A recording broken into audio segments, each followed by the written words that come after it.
నమస్తే, welcome to Andhraprabha. నేను విద్య. ఒక జరిగిన స్టోరీని కట్టే కొట్టే తెచ్చా అన్న విధంగా చెప్పేస్తాను. ఆ స్టోరీ సగానికే అర్థమైపోతుంది ఇప్పుడు నేను ఏ టాపిక్ గురించి చెప్తున్నానో చెప్పాలనుకుంటున్నాను అనే విషయం గురించి అనమాట. సో టాపిక్లోకి వెళ్ళిపోదాం. ఒక ఫ్యామిలీలో వైఫ్ అండ్ హస్బెండ్, వాళ్ళకి ఒక డాటర్. హస్బెండ్ చనిపోతారు. తర్వాత ఈ వైఫ్ ఏదైతే ఉన్నారో ఆవిడ సెకండ్ మ్యారేజ్ చేసుకున్నారు. సెకండ్ మ్యారేజ్ చేసుకున్నాక ఆ వైఫ్కి కూడా ఆ హస్బెండ్ వైఫ్ ఇంకొక బేబీ పుడుతుందనమాట. సో ఇది అంటే ఫస్ట్ హస్బెండ్తో ఒక డాటరు, సెకండ్ హస్బెండ్తో ఇంకొక డాటరు ఉన్నారు తనకి. సో ఆ హస్బెండ్తో కూడా సమ్ క్లాషెస్ ఆర్ చనిపోవడం ఏం జరిగిందో ఐ డోంట్ నో. బట్ కాకపోతే ఆవిడ ఇద్దరి పిల్లల్ని తీసుకుని హైదరాబాద్కి దగ్గరలోనే ఆవిడ నివాసం ఉంటున్నారనమాట. అయితే ఇక్కడ ఫస్ట్ డాటర్ ఎవరైతే ఉన్నారో ఆ డాటర్కి వాళ్ళ మదర్కి ఎప్పుడు తరచుగా గొడవలు అవుతూనే ఉండేయట. ఎంతలా అంటే పోలీస్ స్టేషన్కి వెళ్ళి మా అమ్మతో నేను ఉండలేకపోతున్నాను అని చెప్పేంత వరకు గొడవలు అయ్యాయట. అంటే పాప ఏజ్ తక్కువే, చిన్నదే, అయినా కూడా ఆ పిల్ల వాళ్ళ చెల్లిని చూసుకున్నంత ఇదిగా మా అమ్మ నన్ను చూసుకోవట్లేదు, చెల్లికి ఎక్కువ ప్రయారిటీ ఇస్తుంది, నాకు ఇవ్వట్లేదు అనే దాంట్లోంచి ఆ పిల్ల మైండ్ సెట్ ఎలా చేంజ్ అయిపోయిందంటే అమ్మతో నేను ఉండలేను అని చెప్పి పోలీస్ స్టేషన్లో కంప్లైంట్ ఇచ్చేదాకా వెళ్ళింది. కట్ చేస్తే ఆ అమ్మాయిని బాలికల వసతి గృహాలు అవి ఉంటాయి కదా, హాస్టల్స్, అందులో ఉంచారు. సో ఉంచిన తర్వాత కొన్ని సంవత్సరాలు అలా జరిగిన తర్వాత ఆ అమ్మాయిని వాళ్ళ అమ్మ దగ్గరికి తెచ్చేసుకుని ఇంకా వీళ్ళు ముగ్గురు ఉంటున్నారన్నమాట. ఆ అమ్మ పని పాట చేసుకుంటూ ఉంటుంది, ఫ్యామిలీని పోషించుకుంటూ ఉంటుంది. ఈ తరుణంలో కూడా ఆ పిల్ల మైండ్ సెట్ అనేది మారలేదు. ఎంతసేపటికి చెల్లినే బాగా చూసుకుంటున్నావు, నన్ను చూసుకోవట్లేదు, చెల్లికి ఇచ్చిన ప్రయారిటీ నాకు ఇవ్వట్లేదు అనే ఆలోచనలోంచి ఇంకా వాళ్ళ అమ్మ మీద కోపం అనేది ఆ పిల్ల చిన్నతనం నుంచి ఒక బీజంలా స్టార్ట్ అయ్యి అది మహా పెద్ద వృక్షంలా మారిపోయింది. ఎంత పెద్ద వృక్షంలా మారిపోయిందంటే నెక్స్ట్ దాని విషయానికి వస్తాను. సో ఇలా జరుగుతున్నప్పుడు ఆ అమ్మాయి 10th క్లాస్కి వచ్చింది. 10th క్లాస్కి రాగానే ఆ అమ్మాయి చదువు మీద ధ్యాస కన్నా ఫోన్ మీద ధ్యాస ఎక్కువైంది. ఇక పేరెంట్స్ ఏం చేస్తారు, జనరల్గా పిల్లలు అడగంగానే ఫోన్ ఇచ్చేస్తే గొప్పగా అనుకుంటారు కదా. కానీ వాళ్ళు వెనకాల ఏం చేస్తున్నారు, లేకపోతే వాళ్ళ లైఫ్ని నాశనం చేసుకోవడానికి అది ఉపయోగపడుతుంది అనే కోణంలో ఆలోచించరు కదా. సో గుడ్డిగా వాళ్ళ అమ్మాయి ఫోన్ అడిగింది, సంథింగ్ ఏదో. మొత్తానికి పాపం వాళ్ళమ్మ ముప్పతిప్పలు పడి పాపని పని చేసుకుంటూ వచ్చిన దాంట్లోంచి ఆ అమ్మాయికి చక్కగా ఒక ఫోన్ కొనిచ్చింది. కట్ చేస్తే ఆ అబ్బాయికి ఇన్స్టాలో ఒక అతను పరిచయం అయ్యాడు. ఆ పరిచయం కాస్త 10th క్లాస్లోనే ఆ పరిచయం కాస్త ప్రేమగా మారిపోయిన తర్వాత ఈ అమ్మాయి ఆ అబ్బాయికి సంబంధించిన, అంటే ఆ అబ్బాయి వాళ్ళ అమ్మ వాళ్ళకి సంబంధించిన ఫంక్షన్స్కి వెళ్ళడం, రిలేటివ్స్ ఫంక్షన్స్కి వెళ్ళడం అట్లా చేస్తూ వచ్చింది. ఆ విషయం అమ్మకి తెలిసిందే. అమ్మకి తెలిసి అమ్మ కోపడింది అనమాట. తప్పమ్మా, అలా చేయకూడదు, ఏదైనా ఉంటే తర్వాత చూసుకుందాము, ఫస్ట్ నీకు చదువు కదా ఇంపార్టెంట్ అని చెప్పి సర్ది చెప్పే ప్రయత్నం చేసింది. సో మంచి చెప్తే ఎవరికి ఎక్కదు కదా, అందుకని వాళ్ళ అమ్మ చెప్పిన మాటలు ఆ అమ్మాయి బ్రెయిన్లోకి వెళ్ళలేదు. ఎందుకు వెళ్ళలేదు, ఆల్రెడీ అది వాళ్ళమ్మ మీద నెగిటివిటీ ఎక్కువ పెరిగిపోయింది కదా, మహావృక్షంలో ఎదిగిపోయింది కదా. అలాంటి తరుణంలో సో ఈ అబ్బాయే నాకు కరెక్ట్, అమ్మ నన్ను ఈ అబ్బాయిని దూరం చేయాలని చూస్తుందని చెప్పేసి ఇంట్లో చెప్పా పెట్టకుండా వెళ్ళిపోయింది అతనితో. మైనర్ కదా, సో 10th క్లాస్ అంటే 15-16 ఇయర్స్ వెళ్ళిపోయింది. ఈ విషయం మా అమ్మకి తెలుసు కాబట్టి అమ్మ ఏం చేసింది, పోలీస్ స్టేషన్లో కంప్లైంట్ ఇచ్చి మా అమ్మాయి మీ అబ్బాయితో వెళ్ళిపోయింది, మా అమ్మాయి ఇలా అవడానికి మీ అబ్బాయే కారణం అని చెప్పి ఎవరైతే అమ్మాయి ఉందో ఆ అమ్మాయి వాళ్ళ అమ్మ అబ్బాయి వాళ్ళ అమ్మ ఇంటికి వెళ్ళి గొడవ చేసింది. ఇది సహజంగా అమ్మాయిల చిన్నతనంలో తెలిసి తెలియక తప్పులు చేస్తే మందలించాల్సిన పేరెంట్స్ చేసే పని. అవునా కాదా, కామెంట్ రూపంలో చెప్పండి. 100% ఆ అమ్మాయి అలా చదువుకునే ఏజ్లో ఆ అబ్బాయితో వెళ్ళిపోవడం, ఆ అబ్బాయికి సంబంధించిన వాళ్ళ ఫంక్షన్స్కి అటెండ్ అవ్వడం ఇలాంటివి ముమ్మాటికి తప్పే. అయితే అది ఫ్రెండ్లీగా వెళ్ళిందా, లేకపోతే ఒక రిలేషన్లో లవ్ అనే రిలేషన్లో అనుకుని వెళ్ళిందా, ఇవన్నీ పక్కన పెడితే సో ఇలా జరుగుతున్నప్పుడు వాళ్ళ మదర్ అయినా హెచ్చరించాలి, అమ్మ నువ్వు ఇలా చేయటం తప్పు, ఇలా రావటం తప్పు అని చెప్పి. సో అక్కడ ఏం జరిగిందనేది వాళ్ళకే తెలుస్తుంది. సో మొత్తానికి కట్ చేస్తే ఆ అమ్మాయి ఆ అబ్బాయితో వెళ్ళిపోయింది. వాళ్ళమ్మ పోలీస్ కంప్లైంట్ ఇచ్చింది. ఆ కోపం ఉంటుంది కదా, ఆ కోపము బాధ, ఒక ఆడపిల్లని ఇంత కష్టపడి పెంచుకొని చదివించుకుంటూ కాయ కష్టం చేసుకుని చదివించుకుంటూ ఉన్నప్పుడు ఇలాంటి తప్పటడుగులు వేసినప్పుడు దానికి ఒక అంటే ఏజ్ కూడా కరెక్ట్గా లేని ఇద్దరు తీసుకున్న ఒక ఫూలిష్ డెసిషన్ ఏదైతే ఉందో అది పేరెంట్స్ అంత ఈజీగా డైజెస్ట్ చేసుకోలేరు కదా. సో ఆ అమ్మాయి వెళ్ళి మదర్ ఏదైతే ఉందో ఆవిడ వెళ్ళి అబ్బాయి వాళ్ళ ఇంటి దగ్గరికి వెళ్ళి గొడవ చేయటము ఇలాంటివి జరిగాయి. మొత్తానికి పోలీసులు వాళ్ళని పట్టుకున్నారు, తీసుకొచ్చారు. ఆ అబ్బాయి మీద కేసు నమోదైంది. కేసు నమోదైన తర్వాత జనరల్గా టెస్ట్లు సంథింగ్ ఏ ఉంటాయి కదా, ఎందుకంటే మైనర్ కదా. ఒకవేళ కనుక అది ప్రూవ్ అయితే కనుక అతనికి శిక్ష కూడా పడే అవకాశాలు 100% ఉంటాయి. ఆ విషయం అందరికీ తెలిసిన విషయమే. అయితే ఈ క్రమంలో ఆ అమ్మాయికి ఒక థాట్ వచ్చిందనమాట. ఎలాగా, ఏది వెళ్ళిపోయిన అమ్మాయికి ఏమని థాట్ వచ్చింది, మా అమ్మ బతుకుంటే అతనితో నన్ను కలవనివ్వదు. ఒకవేళ మా ఇద్దరి రిలేషన్ ఏదైతే ఉందో, లవ్ అనే ట్రాక్, పెళ్ళని ట్రాక్ ఏదైతే ఉందో, లేకపోతే ఒక ఫిజికల్ అటాచ్మెంట్ ఏదైతే ఉందో అది కనుక ప్రూవ్ అయితే కనుక అతనికి జైలు శిక్ష ఖచ్చితంగా పడుతుంది. సో మేము కంప్లీట్గా దూరం అయిపోతామనే యాంగిల్లో ఎంత కర్కశంగా ఆలోచించిందంటే కన్న తల్లినే చంపేయాలి అనే రేంజ్ ఆలోచన చేసింది. ఎంత దారుణమైన ఆలోచనలు.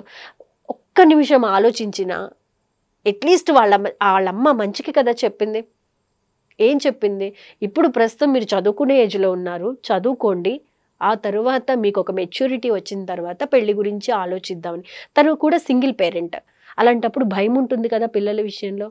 మరి ఆడపిల్లల పరంగా ఏం ఆలోచించాలి, మా అమ్మ సింగిల్ పేరెంట్ అయి ఉండి నన్ను ఇంత కష్టపడి చదివిస్తోంది, ఇంత నన్ను జాగ్రత్తగా చూసుకుంటుంది అని ఒక్కసారి వాళ్ళ అమ్మ వైపు నుంచి ఆలోచించుంటే అది చెప్పడానికి కూడా చాలా బాధాకరంగా అనిపిస్తుంది. ఎంత కర్కశంగా ఆలోచించిందంటే ఆ పిల్ల ఎవరైతే లవ్ చేసిందో ఆ అబ్బాయిని పిలిపించి వాళ్ళ తమ్ముడి సహాయం తీసుకుని, ఎవరు అబ్బాయి వాళ్ళ తమ్ముడు సహాయం తీసుకుని ఆ ముగ్గురు కలిసి వాళ్ళ అమ్మని చంపేద్దామని పెద్ద స్కెచ్ చేశారు.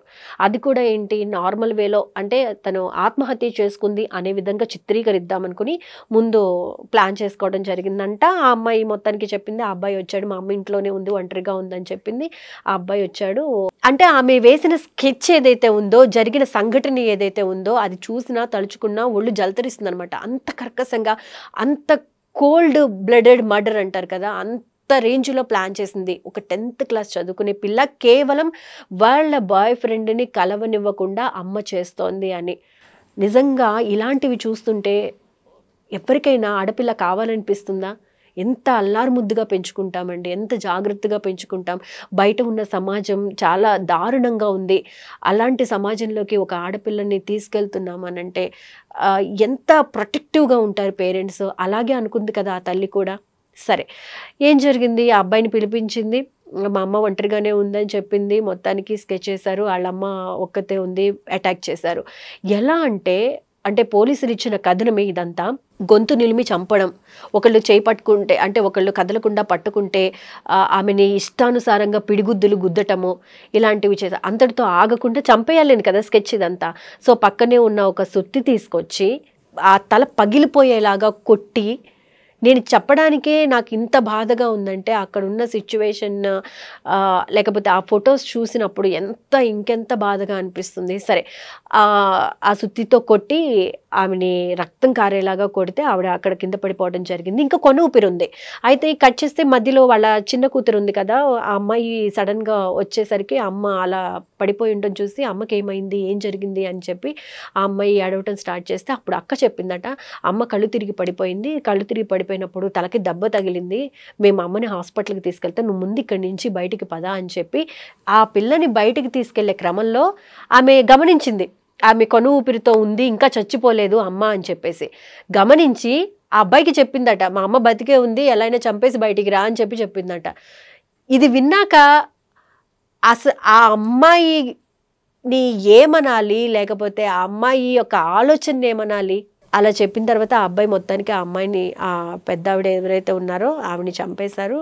సో పోలీసులు వచ్చారు, ఈ కేసుని ఛేదించారు, మొత్తానికి అరెస్ట్ చేశారు, కేసు ఇన్వెస్టిగేషన్ జరుగుతుంది. ఇదంతా పక్కన పెడితే ఒక ఆమెని చంపడం, అది మైనర్ బాలికని తీసుకెళ్ళిపోవడము ఒక తప్పు అయితే, ఆమె వాళ్ళ అమ్మని చంపడానికి ప్లాన్ చేయడము, వీళ్ళు సహకరించడము, సుత్తితో కొట్టి చంపేయడము, ఇవన్నీ జరిగి ఆమె ప్రాణాలు కోల్పోయే పరిస్థితికి వచ్చింది, కోల్పోయింది కూడా. కేసు నమోదైంది. ఇలా జరుగుతున్న నేపథ్యంలో ఒక ఇంటర్వ్యూకి ఈ మగపిల్లవాడి అమ్మ ఒక ఇంటర్వ్యూ ఇచ్చిందనమాట ఒక ఛానల్కి. అందులో ఆవిడ మాట్లాడిన మాటలు చూస్తే పెంపకం మీదే డౌట్ వచ్చేలాగా ఉంది. ఆ వీడియోని మేము ప్లే చేయలేకపోతున్నాము. ఎందుకంటే కొన్ని కాపీరైట్స్ ఉంటాయి కాబట్టి దానికి లోబడి మేము ప్లే చేయట్లేదు.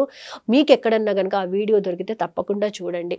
ఆవిడ మాట్లాడిన మాటలు ఎంత దారుణంగా ఉన్నాయంటే, మా అబ్బాయి తప్పు చేశాడు అనే బాధ ఒక 1-2% మాత్రమే కనిపించింది ఆమె కళ్ళల్లో నేను వీడియో చూసినప్పుడు. ఆమె అయితే అలా చావాల్సింది.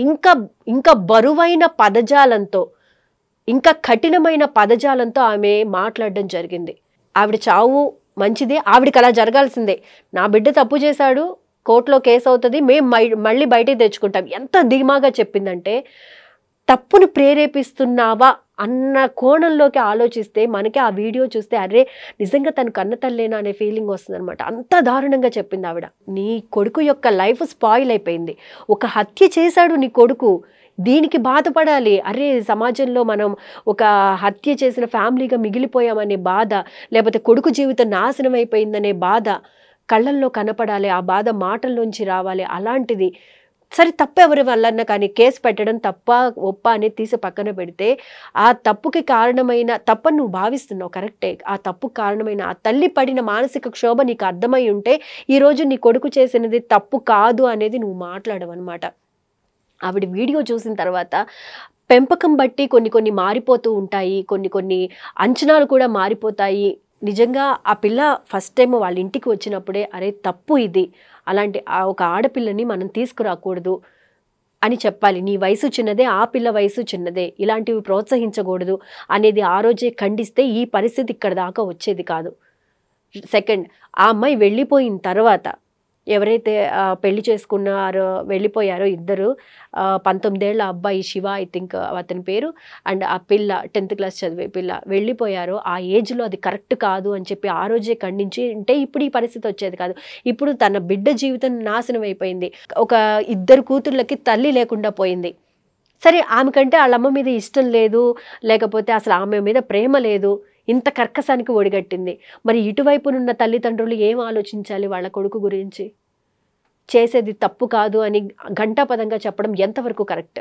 ఆమె మాట్లాడిన మాటలు వింటుంటే అసలు కొడుకు ఒక హత్య చేసి జైలుకి వెళ్తాడు అన్న బాధ ఏమాత్రం కనిపించలేదు ఆవిడ మాటల్లో.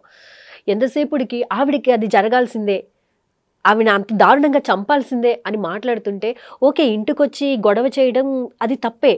అలా అని ఒకళ్ళ హత్యకి కారణమైన నీ కొడుకు విషయంలో ఆమె చేసింది అంటే ఆమె హత్యకు గురైన సందర్భాన్ని ప్రస్తావిస్తూ అది కరెక్టే అనడం ఎంతవరకు రైట్? మనం మన పిల్లల్ని పెంచుకుంటున్నామంటే ఒక విలువలతో కూడిన సమాజానికి ఉపయోగపడే విధంగా పెంచుకోవాలి అని అనుకుంటాం కదా. మరి ఇక్కడ ఏం మిస్ అవుతుంది? ప్రతి ఒక్క పేరెంట్ ఖచ్చితంగా ఆలోచించాల్సిన విషయాలు ఏమైనా ఉన్నాయంటే, పిల్లల్ని విలువలతో పెంచడం అనేది చాలా ఇంపార్టెంట్. మనం విలువలతో కూడిన పెంపుదల వాళ్ళకి ఇస్తే వాళ్ళు కూడా విలువైన సమాజాన్ని మెరుగుపరచడంలో ముందుంటారు. తప్పు మన దగ్గరే ఉంటే పిల్లల్ని అనుకుంటే ఇంకేం ప్రయోజనం ఉంటుంది చెప్పండి? ఒక్కసారి ఆలోచించండి. ఇంతవరకు కాలంలో ఆడపిల్ల ఇంటికి మహాలక్ష్మి, ఆడపిల్లని కనాలి, ఒక్కళ్ళైనా ఇంట్లో ఆడపిల్ల ఉండాలి అనే స్థాయి నుంచి తర్వాత ఆడపిల్లొద్దు మగపిల్లలే కావాలి అనే స్థాయికి వచ్చిన తర్వాత మళ్ళీ కొంచెం టర్న్ అయ్యి ఇప్పుడిప్పుడు ఆడపిల్లల్ని కనాలి, ఆడపిల్లలు ఇంటికి మహాలక్ష్మిలో అనే స్థాయికి వచ్చిన తర్వాత ఇప్పుడు ఆడపిల్లలు ప్రవర్తిస్తున్న తీరును చూస్తుంటే భయపడాల్సి వస్తుంది. ఆడపిల్లల్ని కనాలి అంటే అవునా కదా పేరెంట్స్? ఒకసారి ఆలోచించండి. ఎందుకంటే ఆ అమ్మాయి యొక్క ఆలోచన, లేదా మనం రీసెంట్గా జరిగిన ఇష్యూస్ అన్నీ కూడా చూసుకుంటే ఒక లవ్ ట్రాక్, ఒక ఇల్లీగల్ రిలేషన్షిప్ ఏదైనా కానీ క్షణికావేశాలు, క్షణిక నిర్ణయాలు ఏదైనా కానీ లైఫ్ని, ఆ లైఫ్తో పాటు ఒక కుటుంబాన్ని, కుటుంబ వ్యవస్థని నాశనం చేసే విధంగా వాళ్ళ ఆలోచనలు ఉన్నాయంటే మనం సమాజంలో ఎటువైపు వెళ్తున్నాం అనేది కూడా ఆలోచించుకోవాలి. తప్పులు అందరి వైపు ఉంటాయి, ఇద్దరి వైపు ఉంటాయి, కానీ ఆ తప్పుల్ని బేరీజు వేసుకునే ఆలోచన మనకు ఉండాలి కదా. సో పిల్లల్ని పెంచేటప్పుడే ఇది తప్పు, ఇది ఒప్పు, ఇది చేస్తే కరెక్ట్, ఇది చేస్తే రాంగ్ అనేది వాళ్ళకి క్లియర్ కట్గా అర్థమయ్యేలాగా పెంచాలి. అండ్ పేరెంట్స్ పడే తపన, లేదా పేరెంట్స్ ఎంత కష్టపడితే పిల్లలు ఒక స్థాయికి వస్తున్నారు అనేది వాళ్ళకి ప్రతి క్షణం, అంటే ఎంతో వీక్లో ఒకరోజైనా అందరూ కలిసి కూర్చునేటప్పుడు ఈ వీక్లో నేను ఈ వర్క్ చేశాను, లేకపోతే మీ స్కూల్లో ఏం జరిగింది అనే విషయాలను చర్చించుకుంటూ ఇంటి యొక్క స్థితిగతులు, పరిస్థితులను పిల్లలకు అర్థమయ్యేలా చెప్పడం అండ్ గౌరవం అంటే జనరల్‌గా ఇప్పుడు నేను చాలామంది స్కూల్‌లో పిల్లల్ని గమనిస్తున్నాను, చూస్తున్నాను. దాన్ని బేస్ చేసుకొని మాత్రమే చెప్తున్నాను కానీ ఎవరిని ఉద్దేశించి అయితే కాదు. పిల్లలు పేరెంట్స్‌తో వ్యవహరించే తీరు కానివ్వండి, స్కూల్‌లో టీచర్‌తో వ్యవహరించే తీరు కానివ్వండి, చాలా ఒక నోటీస్ చేసే విధంగా ఉన్నాయి. ఎంతలా అంటే ఇదివరకు మేము చిన్నప్పుడు చదువుకునేటప్పుడు ఒక హెడ్ మాస్టర్ వస్తున్నారంటే లేదా ఒక క్లాస్ టీచర్ వస్తున్నారంటే తెలియకుండానే ఒక భయం ఉండేది. వాళ్ళ పట్ల ఎంత ఇష్టం ఉండేదో అంతే భయం, గౌరవం కూడా అదే స్థాయిలో ఉండేది. టీచర్ గారు లేకపోతే టీచర్ గారు మిమ్మల్ని పిలుస్తున్నారు, గారు ఇలాంటివి సంబోధిస్తూ పెరిగిన పద్ధతులు. కానీ ఇప్పుడు ఒక టీచర్ గారు ఏదైనా క్వశ్చన్ అడిగారనుకోండి, నాకు తెలీదు ఇలా చెప్తున్నప్పుడు పక్కన పేరెంట్ ఉంటారు. ఏ తప్పు నాన్న, టీచర్ని అలా అనకూడదు, రెస్పెక్ట్ ఇవ్వాలి అని చెప్పలేదు. నేను చూస్తూనే ఉన్నా. అరే ఏంటిది, ఏం నడుస్తుంది, ఏం జరుగుతోంది అని చెప్పేసి నాకే బాధేసింది. అంటే పిల్లలు వాళ్ళకి తెలీదు. వాళ్ళవి ఒక వైట్ కాగితంలో వాళ్ళ మనసు ఉంటుంది. దాని మీద మనం ఎలా రాస్తే వాళ్ళ ఆలోచనలు ఆ విధంగా మారుతాయి. సో తప్పు పెద్దవాళ్ళలో ఉందా, చిన్నపిల్లల్లో ఉందా అని తీసి పక్కన పెడితే పెద్దవాళ్ళుగా మనం ఏం చేయాలి? తప్పు అన్నప్పుడు ఖచ్చితంగా అది తప్పురా అని చెప్పాల్సిన బాధ్యత మన మీద ఉంది. రెస్పెక్ట్ ఇవ్వకపోతే నాన్న రెస్పెక్ట్ ఇవ్వాలి. మాట్లాడేటప్పుడు రెస్పెక్ట్ ఇచ్చి మాట్లాడాలి. ఒకవేళ నీకు హర్ట్ అయిన సందర్భాలు ఉంటే, నీకు నచ్చకపోతే నచ్చలేదా ఆంటీ లేకపోతే అంకుల్ ఇలాంటివి సంబోధిస్తూ మాట్లాడాలి తప్ప ఒక తలపొగురుగా సమాధానం చెప్పకూడదు అనే విషయాల్ని నేర్పిస్తూ పెంచాలి. పిల్లలు ఒకేసారి నేర్చుకోరు కదా, కొంచెం కొద్దిగా నేర్చుకుంటూ ఉంటారు. కానీ నేర్పించాల్సిన బాధ్యత అయితే పేరెంట్స్ మీద పక్కా ఉంటుంది. తర్వాత ఇలాంటి సిచ్యువేషన్స్ ఎదుర్కొన్నప్పుడు నెత్తి నోరు బాదుకున్న ప్రయోజనం ఉండదు కదా. సో పిల్లల్ని పెంచేటప్పుడే పిల్లలకి ఏం నేర్పించి పెంచుతున్నాం, ఏం విలువల్ని నేర్పించి పెంచుతున్నాం అనేది ఒక్కసారి అయితే ఆలోచన చేసుకోవాలి. ఇంకా పిల్లలు అంటారా, పిల్లలు ఏది కనిపిస్తే లేదా వాళ్ళకి ఏది అనిపిస్తే అదే కరెక్ట్ అనే ధోరణిలో ఉంటారు. ముఖ్యంగా టీనేజర్స్. అటువంటి ఏజ్, అటువంటి సెట్ ఆఫ్ మైండ్కి వచ్చిన తర్వాత పిల్లల్ని జాగ్రత్తగా కాపాడుకుంటూ వాళ్ళు ఏం చేస్తున్నారు, ఏం చూస్తున్నారు, ఎవరితో మాట్లాడుతున్నారు ఇలాంటివన్నీ గమనించుకుంటూ మన యొక్క ఆర్థిక స్థితిగతులు లేకపోతే మన కుటుంబ యొక్క స్థితిగతులను వాళ్ళకి వివరిస్తూ మిగతావి ఎగ్జాంపుల్ చేసి చూపిస్తూ, నాన్న ఒక తప్పు జరిగితే సమాజంలో మనల్ని ఇలా చిన్న చూపు చూస్తారు, లేకపోతే మనల్ని వేలెత్తి చూపుతారు. మనం ఒక పని చేస్తే ఎంత అప్రిషియేట్ చేస్తారో, ఒక తప్పు జరిగితే అనడానికి 100 కళ్ళు ఎదురు చూస్తూ ఉంటాయి. వీళ్ళందరి మధ్యలో మనం ఉన్నాము కాబట్టి జాగ్రత్తగా మన కుటుంబాన్ని కాపాడుకుంటూ జాగ్రత్తగా మనం ఒక ఉన్నత స్థాయికి ఎదగాలి అనే విషయాలను తల్లిదండ్రులు పిల్లలకి ఖచ్చితంగా నేర్పించాలి. తప్పు ఎవరి వైపు ఉన్నా సరే బాధ్యత తల్లిదండ్రుల మీద పడుతుంది కాబట్టి ఒక పాప తప్పు చేసిందంటే ఖచ్చితంగా తల్లిదండ్రులదే తప్పు అనే సమాజంలోనూ ఉన్నాం మనం. అదే నడుస్తుంది. అంతేగాని పిల్ల తప్పు చేసేసిందంటే పిల్లదే తప్పు అని ఎవరు అనరు. కన్న పెద్దవాళ్ళు ఏం చేస్తున్నారు, పిల్లల్ని చూసుకోరా, సరిగ్గా చూసుకోవడం చేత కావట్లేదా అనే మాటలే మాట్లాడతారు. కాబట్టి ఎంతైనా పిల్లల్ని పెంచాల్సిన బాధ్యత, వాళ్ళు ఒక స్టేజ్కి తీసుకువచ్చే బాధ్యత తల్లిదండ్రుల మీద ఉంటుంది. కాబట్టి చిన్నప్పటి నుంచే వాళ్ళకి క్రమశిక్షణ, 2 విలువలతో కూడిన ఆలోచనలు పెంపొందించేలా చూడటం. అండ్ ఇప్పుడున్న స్పీడ్ జనరేషన్ ఏదన్నా కానివ్వండి, అంత టైం పిల్లలతో కేటాయించే పరిస్థితి లేదు అని అనుకుంటా అది పెద్ద పొరపాటే అవుతుంది. పిల్లలకి పొద్దున్నే మార్నింగ్ లేపి చదివే ముఖ్యం కాదు కదా, ఎన్ని ర్యాంకులు వచ్చాయి, ఎన్ని మార్క్స్ వచ్చాయి ఇవే కాదు కదా. సో పిల్లలకి కాస్త కొంచెం మెడిటేషన్ చేయించడము, యోగా లాంటివి చేయించడము, పిల్లలతో కలిసి ఎక్సర్సైజ్ లాంటివి చేయించడము, ఇలాంటివి చేస్తూ సండే ఒకరోజు, వీక్లో ఒకరోజు మీకు ఎప్పుడైతే ఫ్రీ ఉంటుందో అప్పుడు పిల్లలతో కలిపి పార్కులకు వెళ్ళడము, లేకపోతే కలిసి ఫ్యామిలీస్ కలిసి గ్యాదర్ అయ్యి ఫ్యామిలీస్తో మనం ఎలా ఉంటున్నాం, ఫ్యామిలీ బాండింగ్ ఎలా ఉంటుంది అనేది వాళ్ళకి క్లియర్ కట్గా అర్థమయ్యేలా చెప్పడము. అప్పుడప్పుడు వాళ్ళ ఫ్రెండ్స్ని కూడా మన ఇంట్లోకి పిలిచి కొంచెం టైం స్పెండ్ చేయడము, అందరితో బాగానే ఉంటున్నాడా, ఇవన్నీ ఏంటంటే పిల్లవాడు ఆర్ పిల్ల అందరితో బాగానే ఉంటుందా, మింగిల్ అవుతుందా, ప్రాబ్లమ్స్ ఏమన్నా ఉన్నాయా అని తెలుసుకోవడానికి యూజ్ అవుతుంది. అదేవిధంగా వాళ్ళు సమాజంలో ఎలా మెలగాలి అనేది కూడా వాళ్ళకి అర్థమవుతుంది. సో జరుగుతున్న పరిణామాలు చూస్తుంటే ఎవరికైనా భయం అనేది వేస్తుంది. కాబట్టి ఒకంత మనమే జాగ్రత్తగా ఉండాలి. కాబట్టి పిల్లలు, పెద్దవాళ్ళు ఇద్దరూ ఏదైనా సరే ఒక పని చేసేటప్పుడు, ఒక ఆలోచన చేసేటప్పుడు ముందు వెనక ఆలోచించుకోవడం, ప్రతి పనిలోనూ పిల్లల్ని ఇన్వాల్వ్ చేయడం ఎంత ముఖ్యమో, వాళ్ళకు వచ్చిన డౌట్స్ కానివ్వండి, లేకపోతే వాళ్ళని మనలో ఇన్వాల్వ్‌మెంట్ అయ్యేలా చేసుకునే బాధ్యత కూడా పేరెంట్స్ మీద ఉంటుంది కాబట్టి ఒక్కసారి ఆలోచించండి. పొరపాటు, తప్పు జరిగిన తర్వాత ఏది ఎన్ని సార్లు అనుకున్నా ప్రయోజనం ఉండదు. 1కి 10 సార్లు చెప్తున్నాను. ఎందుకంటే బయట ప్రపంచం చాలా దారుణంగా ఉంది. చిన్న పిల్లల నుంచి పెద్దవాళ్ళ వరకు ఎవ్వరికీ సెక్యూరిటీ ఉండట్లేదు. మన పిల్లల్ని మనమే కాపాడుకోవడం ఎంత ముఖ్యమో, మన పిల్లలకి బాధ్యత నేర్పించడం కూడా అంతే ముఖ్యము. ఇంకా పిల్లల విషయానికొస్తే, పిల్లలు మనం ఏది చెప్తే అదే నేర్చుకుంటారు. ఎలా ఆలోచన చేస్తే వాళ్ళు కూడా ఇంచుమించు తల్లిదండ్రులనే వాళ్ళు ఫాలో అవుతూ ఉంటారు కాబట్టి, ఖచ్చితంగా మనం కరెక్ట్‌గా ఉంటే పిల్లలు కూడా కరెక్ట్‌గా ఉంటారు. ఇంక కొంతమంది పిల్లలు ఆటకాయితనంగా ఉంటారు కాబట్టి, వాళ్ళని ఎలా దారికి తెచ్చుకుంటే ప్రాబ్లమ్స్ అనేవి రాకుండా ఉంటాయో అని ఆ విధమైన ట్రైనింగ్ ఇస్తూ వాళ్ళని మన వేలోకి తెచ్చుకోవాల్సిన బాధ్యత కూడా మన మీదే ఉంది.